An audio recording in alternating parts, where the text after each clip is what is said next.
One second.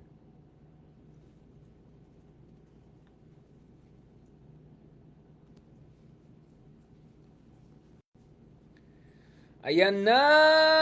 Ayan na! Kamusta kayo dyan, mga kameta? Yan, ganito tayo nag-start talaga, no?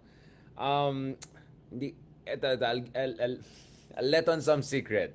Pagpagod ako at the end of the night, at mahaba yung araw, and some of you know, 9 a.m. pa lang, nagsimula na tayo sa first major event natin, and then throughout the day, uh, dalawang international interview kanina, at least back to back, and then before that, another podcast interview. This morning, 6 a.m., dapat nagising na tayo, 2 hours traffic, but I'm so glad, and thank you so much sa inyong lahat, mga kameta, lahat ng mga nanot kanina, may genuine apologies. Nagkaroon ng mga technical problems among other things kasi um, punong-puno yung room kanina, dun sa forum namin, yung Utak Forum, usapan Taft at Katipunan. So pag sinasabi namin Utak Forum, hindi kami nagpaparinig. Uh, Actually, iba yung naisip namin original ng pangalan, pero pinalitan namin para hindi feeling ng iba, especially mga makapili na tinatamaan sila. So, I just thought about more interesting and more makabayan, medyo more ilustrado. So, Utak, usapan Taft at Katipunan, hindi Konya, Katipunan. At of course, kanina, andyan ang paborito ng bayan, si Ronald Liamas. Ano na, ang dami ng version na pangalan. Richard Aldens Liamas. Ano ba ta? 0.6%. Yan. Future ex-senator, of course, Austin naman siya. And then we had Justice Scarpio, former Atenean UP. Ako, former Lasal ngayon UP. And then we had Admiral Ong, teaching now at UP, formerly at Philippine Navy. Vice Admiral Edu Manzanas, yes. And then, obviously, also to make it more interactive, we had folks from the national government, spokesman Tariel of the Philippines Coast Guard, and Yusek Malay of the National Security Council. So we hope, guys, that will be just the beginning of a series of mga ganitong forum.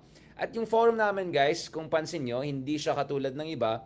Ang forum po namin is, essentially, it's like my podcast. Parang ginagawa namin RRM, pero all-star cast. So, 5 kami, medyo maskip yung place.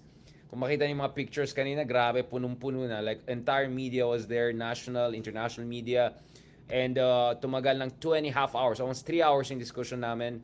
Ang daming discussion, madaldal lahat. And then may mga tanong na sobrang ganda rin. Tapos, nairita pa kami kaya kung ano nung sinagot namin dyan. So you may have caught some parts of it, no? Yan, medyo sorry, putol-putol na and all. Kasi wala na ako malalagyanan nung pang live kanina. But don't worry, kanina na-upload ko at least one of the better versions. Very good visuals. Not perfect, but very good visuals. And the audio is okay. I'm hoping to update a new version. So habang ginagawa ko lahat from this morning, 6 a.m., I was also editing kasi 40 gigabytes, I'm sorry, 50 gigabytes yung kinuha kong video kanina. So I had to edit it and all. Ito po yung live version. Kita nyo, tuwan-tuwa si Justice Carpio. If there's one achievement I can be proud of, making Justice Carpio smile like that. Not to mention Admiral Ong. Si Edu Manzanas, tatawa na yun on its own. Not to mention even yung mga government official. Tingnan nyo. Ito yung live kanina. You can watch it. But I uploaded a better quality of that from my own camera. Again, the angle is not perfect dahil wala nang space dun sa taas. Dahil punong-puno na ng mga camera ng mga international and local media. So, kahit paano kinasya ko yung 5, 7, ilan ba kami? Kinasya namin sarili namin dyan. So, I hope you get enough of it.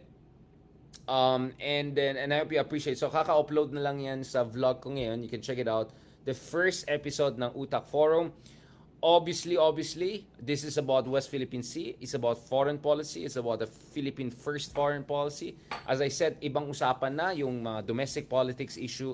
We have other fora for that. We have our vlogs, we have RRM. So kung gusto niyang bardagulan, ukol sa mga kapalpakan ng gobyerno, inflation, yung sinasabi ng yung Philippine Statistics Authority, makano lang 61 pesos lang kailangan daw bawat araw para pakainin ng isang pamilya? Are you kidding me? I mean, bili ka lang ng karenderya ngayon, 60, 70 pesos, isang ano lang. So, I don't know. So, we can talk about those things. But that forum and fora in general, and a couple of things I'm engaging are about West Philippine Sea. And to be clear, on that issue, I think medyo tumutugma yung aming paningin ng mga ibang makabayan na officials like Tariela, like Malaya, among others. And I think they're doing a very good job. Pinag-usapan din natin yung disinformation ng China, the narratives ng China, yung mga bayaran na trolls na medyo laos na, medyo may sasabihin na, gabi na eh. Baka madulas na naman tayo dyan. Mahirap na. Ayan, almost said that. Almost there. Almost said that. Horrible things. Bad things. Not good things. Yan, almost tayo dyan. But anyways, guys, balikan natin. So, I'm so, gosh, I'm so proud that we were able to put that all-star cast together. Right? Imagine mo, Justice Carpio, Admiral Ong, Edu Manzanas, yung lahat ng mga yan. So, tuloy-tuloy lang yan, guys. Tuloy-tuloy lang yan sana. We have more of that. Obviously, in the next episodes, we'll try to bring, I hope to bring Jay Batumbakal, Rene De Castro. Tomorrow, I'm gonna interview Rene De Castro. Hindi naman, doon naman sa ibang show natin, yung View from Manila. So, medyo all over the place tayo, literally. Thursday naman, guys, RRM tayo in studio. Back in studio again. Nagbayad na kami. Si Bam Aquino naman, ang interview namin. Mahabang usapan yan. Doon sa mga nagalit sa akin ng daldal ko, that was 11 p.m. Again, very tiring day. So, ang ginagawa ko, I overcompensate. When I'm tired and, hindi naman bored, because fantastic yung kasama. But I'm tired, I become overactive to get my adrenaline up. Unfortunately, ang downside na is mahirapan ako matulog later on. But that's how I get away with it. So, you go and watch what I had live at 7, 8, 9 a.m. and then look at me now and look at kanina. The reason I can keep this up is because I urge. Ang urge po natin, kasi yung ngipin natin naging dilaw na sa kakakape. So, medyo binawasan ko na yung kape. Tsaka also for healthy. So, my sincere apologies kung minsan sobrang madaldal ako because that's my way of getting my energy up. But kung mapansin niyo yung interview ko kanina, yung forum kanina umaga, dahil medyo fresh pa ako ng konti, hindi ako kasing daldal. Actually, na-realize ko the more tired I am, the more I overcompensate. The more parang all over the place. So, mas mapansin nyo kanina, mas balance yung discussion. Kasi, and, I learned a new trick. Ayan naman tayo. Isa sa mga ka-urge. Grabe, 7 million views na tayo sa urge video natin, ha? Wait lang. Ito guys. Sobrang tuwan-tuwa ako. Nakahanap ako ng mga ganitong kulay na notebook. I'm so happy. Kasi mga ganitong notebook tinitingnan ko sa Europe nung isang month sa Amsterdam at saka Barcelona. Ang mahal. 20 euros, 40 euros. Nakahanap ako sa SM, 150 pesos. So, sobrang happy na ako. So, isa pa, dahil mahal na mahal ko kayo at alam ko minsan nadadala na kayo masyado sa akin, I learned a new trick. Actually, I knew this trick before pa. Magsusulat na lang. to keep myself going. In my style, yes. I just go like that, no? But so nakabili tayo ng mga gandang notebook. Alam mo naman favorite colors natin, mga ganang mala Tiffany, at Meta purple. So kaya kanina, kayang-kaya, 'di ba ang ganda? Imagine guys, 180 pesos. The best talagang Baguio. Okay. Anyway, mga ka-urge. Hindi ba kayo nag-move on? Last week ko pa na-post yan. Ang tagal na yan, Grabe yung mga version ng tao. Sir, wala ka bang urge mag-resign? Sir, wala ka bang urge na, Ito ang masasabi, guys. Baka may urge ito tumakbo pang presidente. Okay? So, ingat lang kayo dyan. Maraming urge ito si Kuya. Maraming urge itong si Kuya. Pero hindi kasama dyan ang urge na mag-resign. Okay? Grabe, ba't yung kay Supra? Nilagay ng urge. Urge form. Yung pala sa likod niya, guys. Lawyer pala niya. Sorry, attorney. May nagsabi kanina sa gym ng isang araw na parang sumagot yata sila Robin Padilla sa akin or something. Anyway, lawyer pala niya yun, Okay, anyway, itong si Urge. Walang urge mag-resign yan, pero, kanina may nakausap tayong mga tao na medyo na-confirm nila yung sinasabi natin. In fact, I didn't even ask anyone. I just came up and I said, baka naman ma-impeach yan si Sara. Ito yung sinabi sa akin kanina. So, I asked my other sources. Hindi daw confirm yung ICC September. So, hintayin ko daw ng mga 2 days bago i-confirm sa akin. So I just had to triangulate yung mga narinig natin na September, baka magkakaroon ng at least blue notice. So just to clarify, pag sinabi mong blue notice sa Interpol, hihingi lang ng extra information. Pero pag red notice, that means ipapahuli mo na yan. Right? Marami pa eh. Meron pang orange notice, imminent threat. Meron pang uh, yellow notice, mga ganun. So marami pa yan. Green notice, etc. Pero yung red and blue ang relevant dito. And actually, a lot of red and blue have been issued notices by Interpol. Thousands in the past years, no? So ang tanong ngayon is magkakaroon ba ng blue notice or red notice yung ICC? Ipapa-confirm ba natin? But the other interesting update that I got, guys, is mukhang yung impeachment idea was not totally crazy. Actually, not idea, prospect was not totally crazy. So apparently, yung sinasabi ni Ronald Llamas, na if you look at it, it all goes down to one question. Does Sara Duterte have 8 senators to back her up? Should this go up to the Senate? Because mukhang pagdating sa Kongreso, may nagsabi sa akin, easily 200 ang mamobilize nila. In fact, the number I heard was 240 ang mamobilize nila to push for impeachment. So if they push for impeachment starting next week or so they'll have roughly 4 weeks until end of September to push it through. And mukhang if they push through with this, overwhelming ang gusto nila. So hundreds ang pinag-usapan natin dito. Hundreds of congressmen. Hindi isa, dalawa lang. Tapos paakyat pa. No. So, may narinig ako na up to 240 congressmen ay potentially open to support an impeachment. So, ang question ngayon is, pag umakyat ito sa Senado, will there be 8 individuals to back Sara Duterte to prevent a supermajority from joining the lower house? So yun po yung latest information na nakuha ko. Again, guys, these are deliberations behind the scenes. These are numbers by insiders. Things are still in flux. Pero sa pagkaalam natin, hindi pala crazy yung idea ng impeachment. Now, I'll be honest with you, I really don't know what's the exact intention here. If you remember yung interview natin with Justice Carpio, ang sabi niya, if it's a question of grounds for impeachment, mukhang walang problema, sabi niya. Kasi catch all yung betrayal of public trust. And then, pagpasok pa natin yung issue ng Davao EJ case or more even urgently, yung issue of course ng confidential funds, among other things. Mukhang in terms of grounds, hindi mahirapan yung Kongreso to come up with something. But the question is that, can you get 17 senators to come on board? And that raises another important question because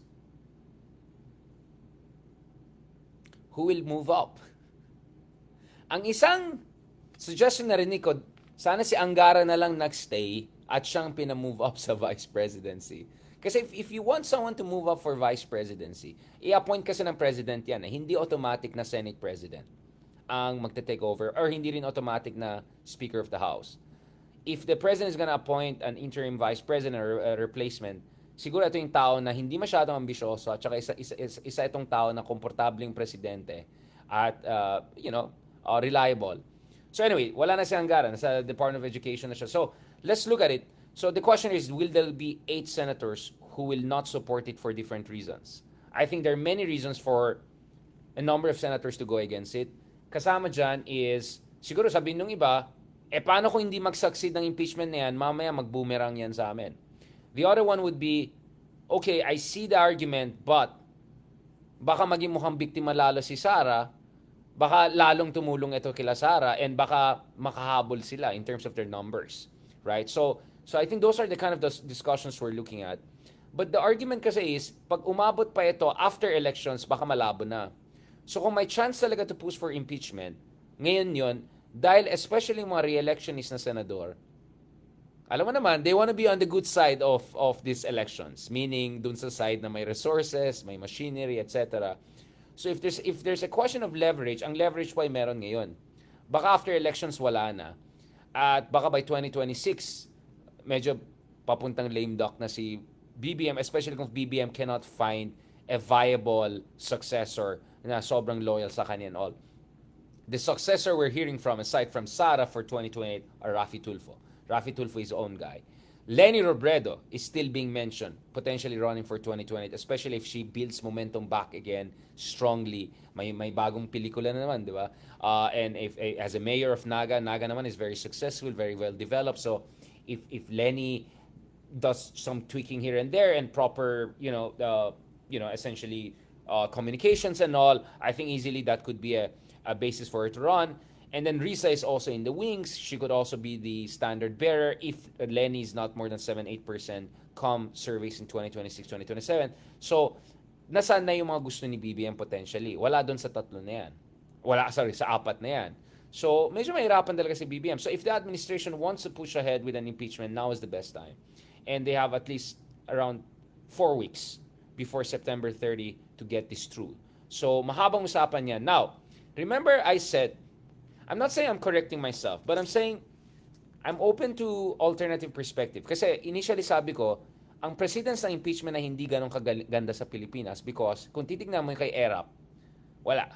If hindi intervene yung military, sila Angelo Reyes, no, AFP chief back then, hindi magsasucceed yun, malabo yun. Oo, maraming mga supporters din ngayon na big time ni sila Lagarde ba? Sino ba? Di ba marami din yung mga ayaw buksan yung yung envelope na nandun yung di ba yung ng hukuman natin, yung Supreme Court natin, di ba yung final judgment. So, that impeachment was not really successful. It was really a civilian back coup, public people power, whatever you want to call it, right? But apparently, the counterpart model I'm looking at are two. One is when pinaalis yung dating Supreme Court Chief Justice na 11th hour appointee ni Arroyo. Ito yung panahon ni Aquino. Alright, Corona, right? But some are saying baka hindi dapat yun ang template. Baka ang template is si Mercedita Gutierrez. Remember, what was happening there is after pinatanggal si Corona, yung mga iba na akala nila baka susunod sila, nag-preemptive resignation na sila. So I think some people maybe are thinking, and I'm thinking out loud here, baka inisip na ibang tao, ang gagawin na lang nila, essentially tell Sara, ma-impeach ka na, it's a matter of time, might as well just run local. Umalis ka na dyan, di ba? So, there are many different, yung brown envelopes, sorry, di ba? Ayaw buksan ng iba, nagkabardagulan, ganawa. So, what I'm saying here is that there are different calculus, or calculi rather, going on here. And it really depends kung all forces come together. Kasi nung isang araw, sinabi natin, di ba, parang perfect storm yun eh. Potentially kung may blue notice or if red notice ang Interpol next month, and then yung Quadcoms sa Kongreso, dire-diretso yan, baka mag-file ng charges ng Congress soon. Pag sumabay pa itong impeachment na to and other things, magtatambak-tambak na yan. And then yung 19 points drop pa ni Sara, and then yung ginawa ni Sara na umalis pa siya ng panahon ng bagyo, baka pwede magbigay ng momentum all the way. Again, personally, I just feel it's just so tight.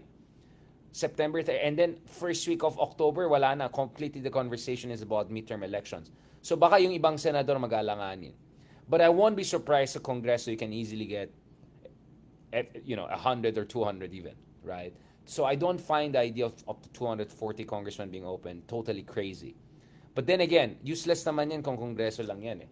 Ang tanong talaga is, dun sa taas sa Senado, do you have 17 people essentially, right, to say, yeah, tapusin na natin yan. And then the question of course is, sino mag-move up? So, will it be from Senate? Will it be from Congress? Where is it gonna come from? So, these are crazy times, guys. Again, crazy times. We were just talking about these things. I'm telling you, it's very speculative. I mean, I had no prior knowledge on the ground whatsoever. I just said, baka papunta na tayo sa impeachment yan. Kasi si Sara nag-resign. Nung nag-resign na siya, wala na siyang completely untethered, if that's the term I can use it.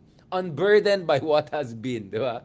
Medyo ganun ang vibes ni Sara. Unburdened by what has been nung nag-resign siya sa Kaso ang problema, wala nang coconut tree ngayon. Di ba? So, and then when she made that statement na, boom! Eto na, anong sinabi na we deserve better, medyo she's echoing na yung line ng kanyang ama at mga kapatid na, umalis ka na BBM, kami na mag-take over ulit, di ba? So, whoa. Kaya nga sabi ko guys, if you just look at each of these cases, yung Quadcom investigations sa Shabu shipment allegations, whether you just look at the ICC in separation, blue notice, red notice, Marites, if you look at it isolation, you can easily dismiss it. But the point is, sabay-sabay silang lahat eh. But ang tanong talaga dito guys is, ang higpit talaga. So, if an impeachment is gonna happen, or a kind of a almost impeachment is gonna happen, by next week guys, we're gonna see developments. And most likely by the end of this week, yung Quad Committee, yung Supra Committee, hindi ito Supra ni yung ex-human rights na malapit na hindi ito yung apat na committees ng dangerous drugs, law and order, the human rights, etc. No, good government, whatever. So itong apat na yan, si Barber, Congressman Barber thinks that I won't be surprised by end of this week baka magfa-file ng charge, and then by next week baka may marinig tayo in terms of impeachment. And ang rinig ko is, if ever they push with impeachment, hindi ito isa dalawa. Ano na yan? Tsunami na yan, di ba? So maybe as early as now, there are conversations also in the Senate whether there'll be 17 people. Again, a part of me is just saying this is all crazy nonsense. Bakit tinatakot lang nila si Sara? Yeah. No, I think the term there is urge. I think they're urging her to just umalis ka na dyan. I think it goes down to urge, right? Malay nyo, baka ma-appoint pang Vice President si Robin Hood Padilla. I mean, you never know, di ba? Baka si BBM, in his ultimate Machiavellian wisdom, biglang i-co-op niya si Robin Hood. Sir, baka gusto mo ikaw mag-VP sa akin? Ako, sir! Ako! Diba? May urge ka naman.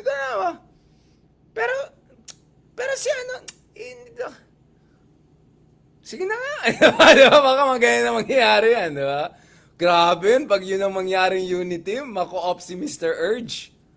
Tapos sasabihin niya dun sa sorry ma. Sorry, hindi ko na makontrol yung urge ko eh. Gusto ko mag-VP eh. Diba? Ayan na. Tapos ng usapan. It's over. Checkmate. It's over. At alam natin kay Mr. Urge, hindi naman, ayoko na magsalita. Awan. Gawit tayo. Pero alam niyo na, di ba? I mean, that will be the ultimate Machiavelli move, no? Si Robin Hood ang i-appoint. Bigla, ako po! Sino? Ako! Ayoko eh! Ayoko! Hindi! Ayoko! Sige na nga, di ba? Baka mangyari, yung nangyari kay Bato. Naalala niyo guys, yung si Bato, yung si Mr. Bato, di ba? Yung hug na hug siya kay ang pangalan niya? Hug niya si Mig Zubiri. I will fight with you to the end of the earth. Yung mga ganon, biglang hug, yan. Tapos biglang sa kabila, pumoto siya laban kay Mig Zubiri, pinalis siya. So, you never know guys, you never know. Kaya ang favorite quote ko talaga from Senate, I've seen strange things in my life, but never. So, you don't know guys. Actually, yun ang free advice ko sa Malacanang. Kung nakikinig kayo, i-appoint nyo si Mr. Urge. Feeling ko hindi niya makontrol ang urge niya. VP? But, ayoko. Yan ang mangyari yan. Tapos ng laban. Tapos na. Mr. Urge takes over. I'm telling you guys, that would be like the craziest. That would be like the craziest Netflix move I will ever see. Wala na. Kung si Robin Hood ay nag-defect, wala na yan. Si Bato na lang ang matira tsaka si Bongo. Dalawa na lang. Magiging 22 votes pa yan or 21 votes. But I'm telling you guys, I've seen strange things in my life. That would be like the craziest thing, guys. I'm telling you guys. I nominate Robin Hood Padilla to replace as Vice President if ever mangyaring impeachment. That would be the craziest thing. I'm telling you, Sir Robin, hindi ka mananalo sa VP sa 2028. Ang sobrang leading si Grace po, baka Risa pa. Wala, malabo. Switch ka na, sir. Can you imagine that kung si Robin Hood Padilla ang gawing VP bigla ni BBM? Ayoko. Wag. No. Urge. Go. Yes. No. Yes. Ayan. Wala na. Sabi naman ni sir, siguro naman, sang-ayon yung mga kaibigan natin dyan sa DDS. Mahirap talaga, urge eh. Kailangan natin magserbisyo sa bayan. Di ba? I'm telling you guys, it's not because siguro hindi ako natulog ng isang araw ngayon. But I'm telling you guys, that would be like the craziest Machiavellian move in the history of politics, not only in the Philippines. I'm telling you guys, I'm telling you. That would be crazy. Imagine kung mag-post ako ng blooper. Breaking news. Robin being considered as Vice President. Wala magkakagulo na yan. Baka si Bato, magsusurrender na yan pag magmarinig na yan. Susurrender na ako, okay na yan. Ilaglag ko na si Yan, wala na, yari tayo dyan. I'm telling you guys, never underestimate Mr. Urge. Powerful urge. Great urge. Powerful urge. Amazing urge. Favorite ko talaga yung video ni Trump nung isang araw. Hindi niya talaga matanggap na mas maganda sa kanya yung kanyang kalaban. I've heard. They say, she's more beautiful than me. No way. Handsome. More handsome. Yeah, urge. I'm telling you guys, that's like the craziest thing that could happen. You know, pag ginawa ni BBM yan, he will go down as the greatest good Machiavelli in the history. Hoy! Yung mga hindi nag-gets ng walang yung mga iba dyan, wala kayong sense of humor. It's yung mga lalo, mga ka-DDS natin, kulang talaga sa satirical training. Yung mga loyalista naman dyan, huwag naman kayo mga pikon, kapsat, anyamit, Bagyo Boya ka, Tony. Okay, anyway, tama na, nagkakalat na ako. Di ba, that's exactly what I told. Pag pagod ako, I overcompensate. Pero crazy talaga yung idea na Robin Hood Padilla, yun ang offer sa kanya. Tapos ng laban, bukas na yan, impeachment. Yari tayo dyan. But anyways, guys, so watch out for that. By the end of this week, if cases will be filed by Quadcom, and by early next week, baka may marinig na tayo. Kasi if not by next week, hindi na impeachment. And then, baka mahina nga. Baka nga kuting talaga. Ayan, magagalit naman yung mga loyalista sa akin. Nyamet. Upsat. Hoy, umayos kayo dyan, ha? Ano natin dyan, mga ka-solid north natin. But anyways, guys, I'm telling you, malapit ng November, crazy things could happen. Kaya talagang papunta na tayo sa exciting part, guys. Papunta na tayo sa exciting part. So, what I wonder right now is there any ace, up their sleeves pagdating sa, do they have any trick left, in the hat pagdating sa mga Dutertes? Kasi, yun lang sinasabi ko dyan. Kahit mali yung sinasabi namin sa ICC, kahit maling ang dami pang iba eh. Diba? So, tignan natin guys.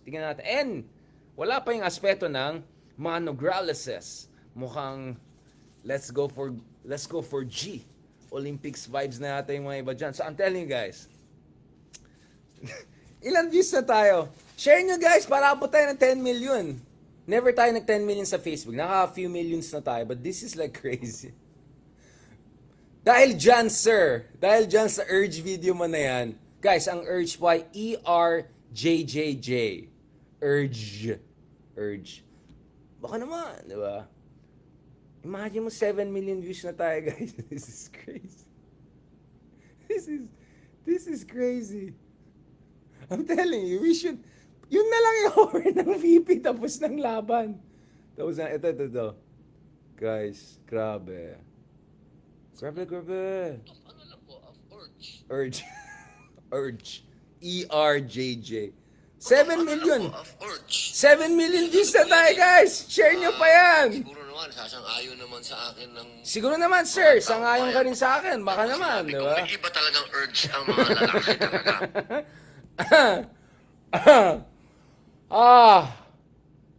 Tulog ko na rin yan. Control my urge. Kasi minsan, gusto ko rin Hey guys, I hope you appreciate ako. So, di ba? Minsan talagang, tawanan na lang natin itong awanan ti urge. Agawit na yun. Awanan na gitoy. O guys share natin. Mag-comment na ako. Urge pa more. Tapos dun sa isang video naman, supra urge pa more.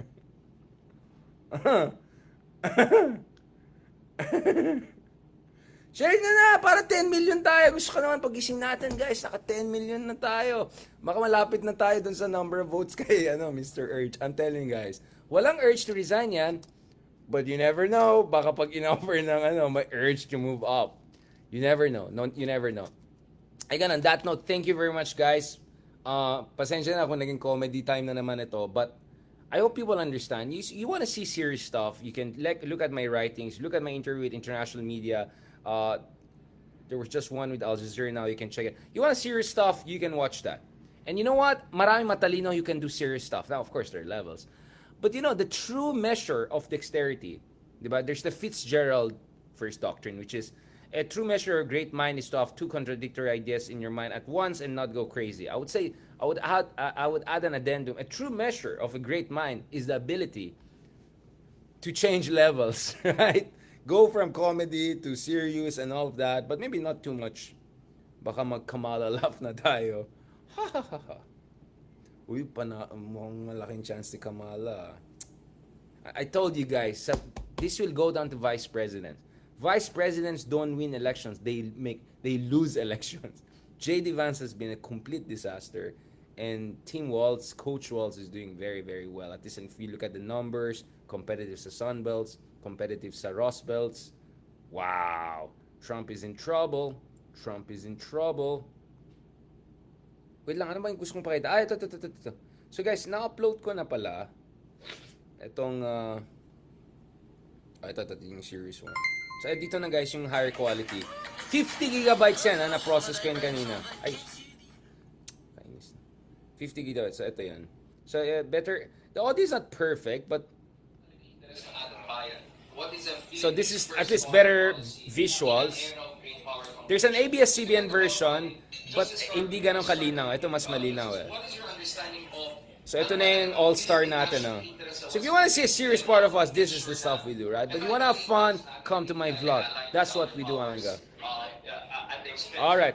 Ayan, nag-worry na rin yung mga kasama natin dyan. Just go to my YouTube right now. The latest video na updated. Makita mo dyan. Sorry.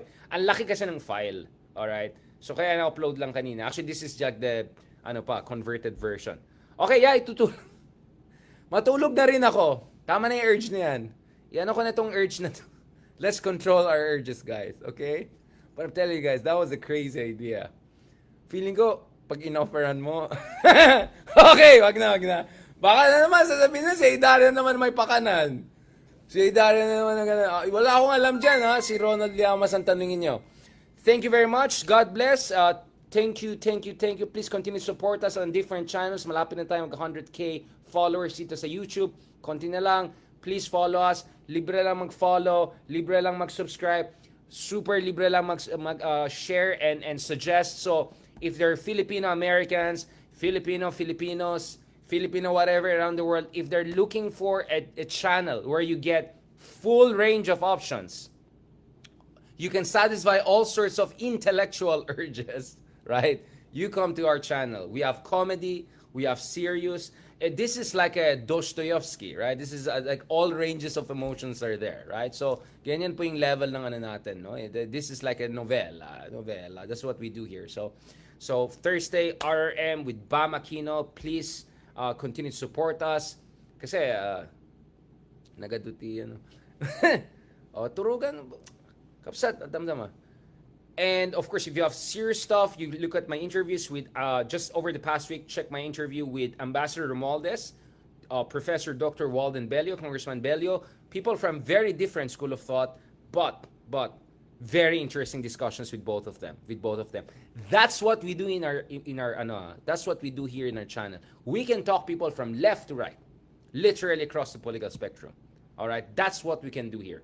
Kulang na lang sa channel natin, may sayawan and all. But alam niyo naman, di ba? We have other platforms, but that's what is it. So if you want people who want to have intelligent, in-depth discussion, in terms of great guests, mga high caliber, they can come here. If they want humor, they can come here. If they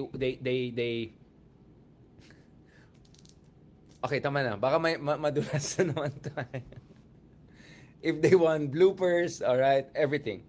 But most important, guys, thanks to you guys, inspired tayo. I've started 6 a.m. today, all right, and it's 10:30 p.m. Di pa ako nag-dinner, but go rin tayo dito because I'm inspired by you guys, by your support, by your comments, by your suggestions, and by your continued prayers and love. I really, really appreciate that. On that note, thank you very much. Wag na kayo mag-comment sa ano natin. They say. Ayan, ganun. Alright. Thank you very much. God bless. Talk to you soon.